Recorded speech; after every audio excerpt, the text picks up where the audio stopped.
Hello, this is Coach Lydia Knight, and we are ending eating disorders, and freedom is listening to your kids. So with all of the mental distraction with the food struggle, we get good at pretending to listen.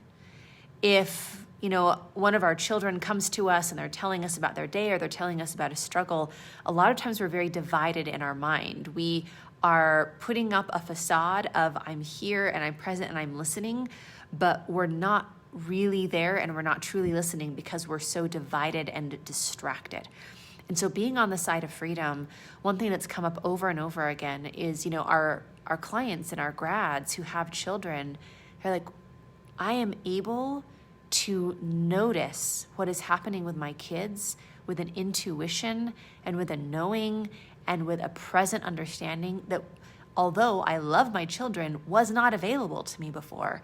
Like, we have had multiple clients realize that their children, their teenage kids were having suicidal tendencies and that they were able to get help and have hope and get everything handled so that those children could be in a solid, wonderful, and steady place really early on because they just weren't missing things. Like, they had that intuition of like, oh, like I sense that your energy is different or what's happening inside of you, or like, hey, are you having a hard time?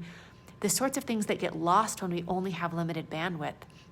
And it's such a beautiful thing to see the way that we bless our children's lives when we can be present and listen not just with our eyes and our presence, but listen with our hearts and our souls. And it's so important and it's so wonderful. And we get to get that back in a way that we can give and just listen in a way we never could before.